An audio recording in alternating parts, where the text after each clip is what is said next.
First బృత్ర face చూడండి ఎంత క్యూట్‌గా, బుజ్జిగా పెట్టింది కదా! ఇంక మేమైతే ఊరికెళ్తున్నాం కదా! వడ్లు కోయడానికనేసి. ఇక బృత్ర ఏం సతాయించకుండా ఉండాలంటే తనకు ఫ్రూట్స్, స్నాక్స్ అన్నీ ఉండాలి కాబట్టి ఫ్రూట్స్ తీసుకుందామని ఆగాము మధ్య దారిలో. ఇక్కడొచ్చేసి బృత్రకి బొట్టు పెట్టాను గానీ నేను బొట్టు పెట్టుకోవడం మర్చిపోయానన్నమాట హడావిడిలో ఇంకా చాలా లేట్ అవుతుందనేసి.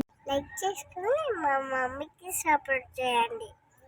షహద్దర్ వెజిటబుల్ మార్కెట్ దగ్గరలో అయితే దానిమ్మ పండ్లు ఇట్లా కుప్పలు కుప్పలుగా పెట్టి అమ్ముతున్నారు. ఇక దానిమ్మ పండు చూడంగానే మనకు గుర్తొచ్చేది ఏంది చెప్పండి? మనకు రక్తం వస్తది కదా! తింటే బ్లడ్ మంచిగొస్తదనేసి దానిమ్మ పండ్లు కొని తింటాం గదా! ఇక్కడున్న ఈ దానిమ్మ పండ్లను చూస్తే వాటికి ఏదో ఒక వ్యాధి వచ్చి బ్లడ్ ఎక్కించే స్థితిలో ఉన్నాయన్నమాట. వాటికి రక్తం ఎక్కించాలి. ఇంక మనకెక్కడి నుంచి వస్తదిలే ఇందులో నుంచి రక్తం అనేసి ఇంక మేము వదిలేసి వెళ్ళిపోయామన్నమాట. పార్లర్‌లోకెళ్ళి చూస్తే ఫ్రూట్స్ ఏవి ఓపెన్ లేవన్నమాట. ఇంక ఈ ఒక్క బనానా బండి ఉంటే ఇంక బనానా తీసుకున్నాము. ఇక్కడొచ్చేసి ఇది మొత్తం తీసుకున్నామన్నమాట. దీంట్లో అయితే 16 బనానాస్ ఉన్నాయి. మొత్తం కలిపి రూ. 100 ఇచ్చింది. వర్తా కాదా కామెంట్ చేయండబ్బా! ప్లీజ్ లైక్ చేయండి.